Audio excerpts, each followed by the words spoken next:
The Mali Empire, a golden civilization.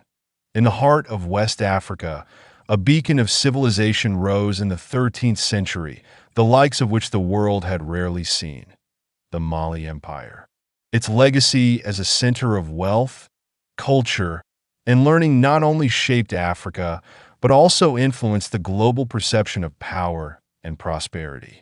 This was a land where the riches of the earth, gold, salt, and knowledge, converged to create one of the most sophisticated civilizations in history. The Mali Empire began as a relatively small kingdom under the leadership of the legendary Sundiata Keita, who is often referred to as the Lion King. His rise to power is steeped in myth and history, with tales of his exile, resilience, and eventual unification of fragmented territories into one powerful empire. By 1235, after the Battle of Karina, Sundiata established Mali as a dominant force in West Africa.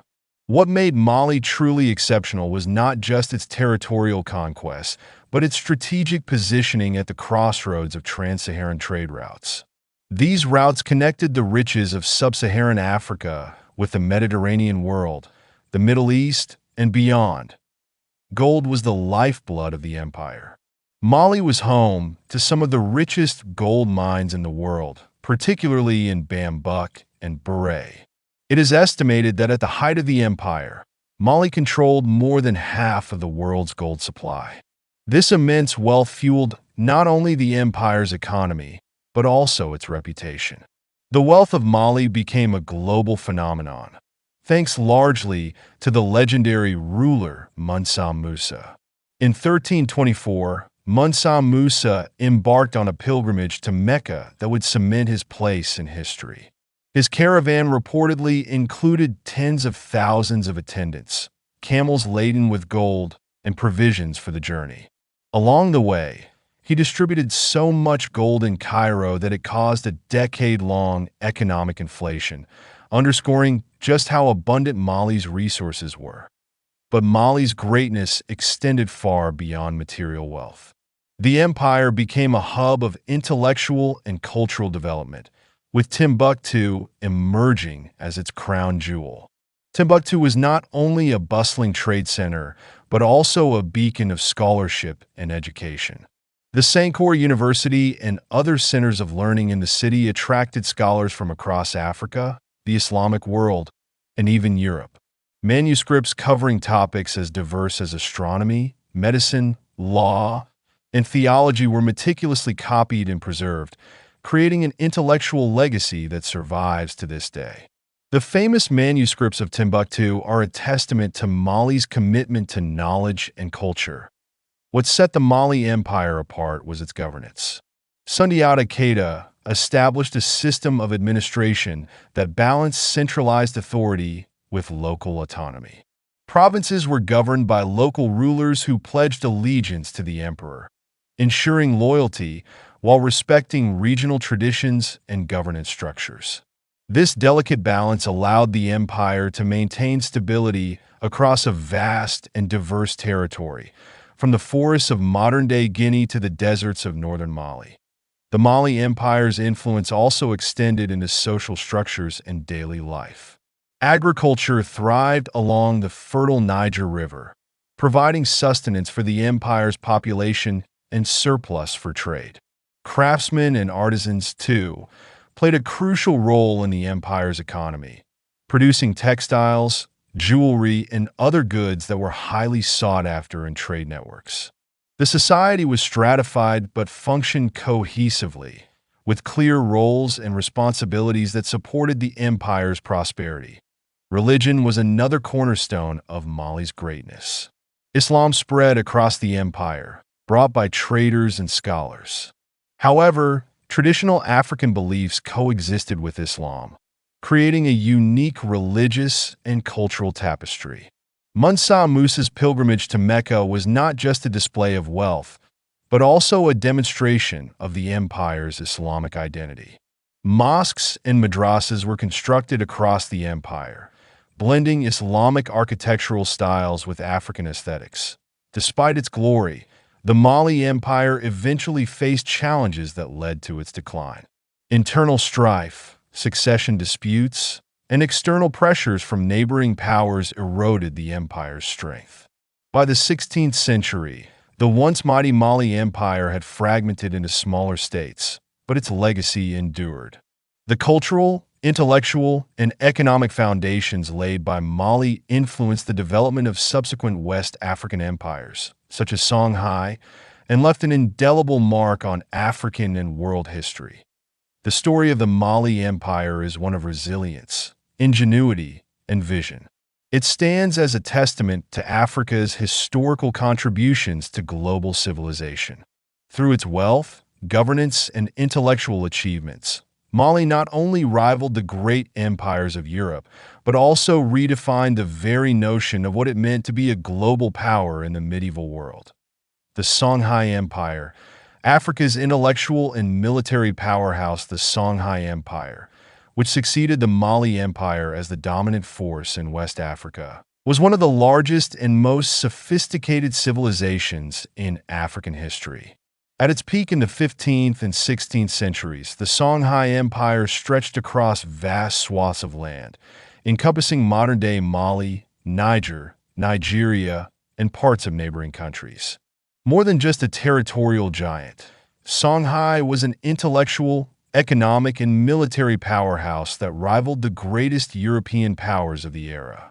Its rise to prominence was marked by strategic leadership, a thriving economy, and an unparalleled commitment to education and culture. The roots of the Songhai Empire date back to the city of Gao, which had existed as a small trading post as early as the 8th century. Gao's location along the Niger River made it an essential hub for trade routes connecting the sub-Saharan region with North Africa and beyond. However, it wasn't until the decline of the Mali Empire that Songhai began to emerge as a dominant power. Under the leadership of rulers such as Sunni Ali and Askia Muhammad, the empire rose to heights of power that reshaped West African history. Sunni Ali, known as the Conqueror, was instrumental in expanding Songhai's territory.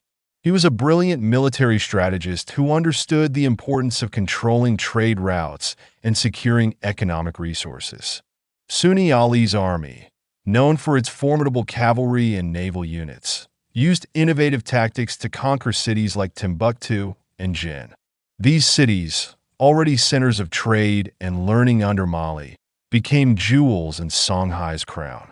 Sunni Ali's reign laid the foundation for what would become one of the most prosperous empires in African history. Following Sunni Ali's death, Askia Muhammad ascended the throne and ushered in a golden age for the Songhai Empire.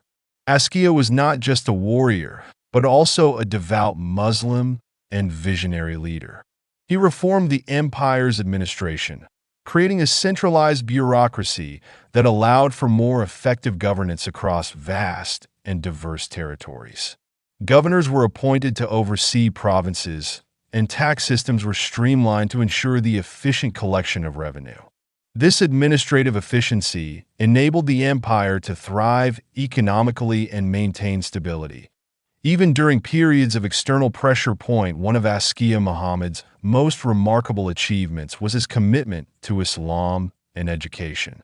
He undertook a pilgrimage to Mecca that mirrored Musa Musa's legendary journey, cementing Songhai's status as a Muslim empire. Upon his return, Askia invested heavily in the construction of mosques, schools, and universities. Timbuktu, once again, became a beacon of learning, attracting scholars from across the Islamic world. The city's libraries housed thousands of manuscripts on topics ranging from astronomy to medicine, history, and law. Songhai's intellectual contributions were so profound that European explorers and traders often marveled at the sophistication of its scholars and institutions. Economically, the Songhai Empire thrived on trade. The empire's wealth was built on the exchange of gold, salt, and other valuable commodities. The trans-Saharan trade routes that crisscrossed the empire connected it to Mediterranean markets, enabling a flow of goods, ideas, and cultures. The Niger River, often referred to as the lifeline of the empire, facilitated the movement of goods and people, making Songhai a bustling economic hub. Despite its many achievements, the Songhai Empire was not without challenges. Internal strife and succession disputes weakened the central authority, leaving the empire vulnerable to external threats. In 1591, the Moroccan invasion, led by Judar Pasha, dealt a devastating blow to Songhai. Armed with advanced weaponry, including firearms, the Moroccan forces overwhelmed Songhai's traditional military units. The fall of Songhai marked the end of its dominance, but its legacy endured through the cultural, intellectual, and economic foundations it laid in West Africa.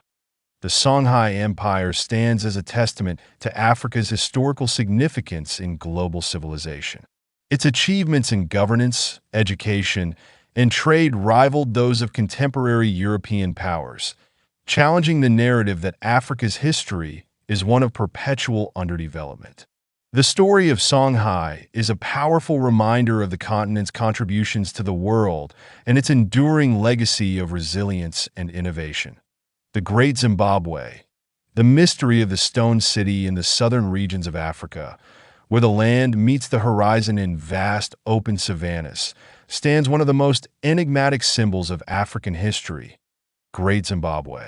This medieval city, constructed entirely of stone without the use of mortar, is a testament to the ingenuity, architectural prowess, and cultural sophistication of the Shona people. Great Zimbabwe was the heart of a powerful kingdom that flourished between the 11th and 15th centuries, leaving behind a legacy shrouded in mystery and grandeur.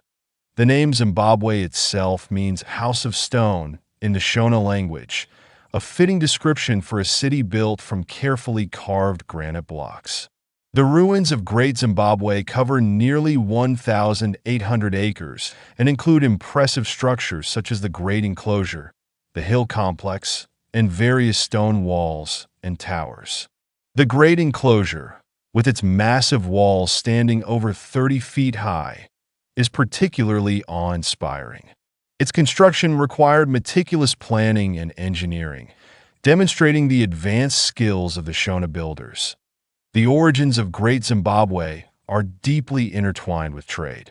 The city was strategically located near gold mines and trade routes, making it a hub for the exchange of goods between Africa, the Middle East, and Asia. Archaeological evidence, including Chinese porcelain, Indian beads, and Arab coins, points to a thriving international trade network. Gold, ivory, and cattle were the primary commodities traded, and Great Zimbabwe became a symbol of wealth and power in the region. The society of Great Zimbabwe was highly stratified, with a king at its apex. The king resided in the Hill Complex, a fortified area that offered both protection and a vantage point over the surrounding landscape. The city's population, estimated to have been between 10,000 and 20,000 at its peak, lived in huts made of clay and thatch. Social and economic life revolved around agriculture, mining, and trade, creating a prosperous and self-sufficient community. Great Zimbabwe's cultural and religious significance is also noteworthy. The city is believed to have been a center of spiritual and ceremonial activities, with the Hill Complex serving as a sacred space. The presence of soapstone bird carvings, which are thought to symbolize royal authority or spiritual power, underscores the city's rich cultural heritage. These birds have become enduring symbols of Zimbabwe, even appearing on the country's national flag. However, the decline of Great Zimbabwe remains a topic of debate among historians. Environmental factors, such as overgrazing and deforestation, likely contributed to the city's downfall. Additionally, shifts in trade routes and the rise of competing powers, such as the Matapa Empire, may have played a role. By the 15th century, Great Zimbabwe was largely abandoned, leaving behind ruins that continue to captivate archaeologists and visitors alike. The story of Great Zimbabwe challenges stereotypes about African history and showcases the continent's contributions to global civilization. It is a reminder that Africa was home to complex societies, advanced engineering, and vibrant cultures long before the arrival of European colonizers. Great Zimbabwe stands as a symbol of African pride and resilience, its stone walls whispering stories of a bygone era that still echoes in the present. The Kingdom of Kush, the African rival of ancient Egypt, the Kingdom of Kush, located south of Egypt along the Nile River, was one of Africa's earliest and most remarkable civilizations. Often overshadowed by its northern neighbor, Kush was a powerhouse in its own right, boasting a rich culture, advanced technologies, and political influence that spanned over a millennium. The kingdom rose to prominence around 1070 BCE and thrived until the 4th century CE, leaving an indelible mark on African and world history. That Kush's story begins in Nubia, a region famed for its gold mines and strategic position along the Nile. This geographical advantage made Nubia a crossroads for trade and cultural exchange, linking sub-Saharan Africa with Egypt, the Mediterranean, and the Middle East. The Kingdom of Kush emerged as a dominant power after the decline of Egypt's new kingdom, filling the political vacuum with its own unique blend of African traditions and Egyptian influences. One of the most fascinating aspects of Kushite culture was its architecture, particularly the pyramids of Meroë. While Egypt is often associated with grand pyramids, Kush actually built more of these structures than its northern counterpart. The pyramids of Meroë, though smaller in scale, were intricately designed and served as royal tombs for kings and queens. These structures reflect the kingdom's architectural ingenuity and spiritual beliefs, blending local customs with Egyptian funerary practices. Kush was also a military force to be reckoned with. Its army, skilled in archery, earned the region the nickname Land of the Bow. In the 8th century BCE, the Kushite King Piye launched a campaign that resulted in the conquest of Egypt, establishing the 25th dynasty, also known as the Kushite dynasty. For nearly a century, Kushite pharaohs ruled over both Egypt and Nubia, uniting the two regions under one powerful kingdom. These rulers, such as Shabaka and Taharka, left a legacy of monumental construction and religious reform, demonstrating their ability to govern a vast and diverse empire. The economy of Kush was equally impressive, fueled by gold mining, iron production, and trade. The city of Meroë became a hub of industry and innovation, known for its advanced ironworking techniques. Kushite artisans crafted tools, weapons, and jewelry that were traded far and wide, contributing to the kingdom's wealth and global connections. That Kush's cultural achievements extended beyond architecture and trade. The kingdom developed its own writing system, known as Meroitic script, which remains one of the great mysteries of African history. Although scholars have yet to fully decipher this script, it stands as a testament to Kush's intellectual sophistication and independent identity. The decline of the Kingdom of Kush was gradual, influenced by environmental changes, shifting trade routes, and the rise of competing powers such as Aksum in present-day Ethiopia. By the 4th century CE, Meroë had been abandoned, marking the end of one of Africa's greatest civilizations. However, the legacy of Kush endures, challenging conventional narratives about Africa's past and highlighting the continent's contributions to global history.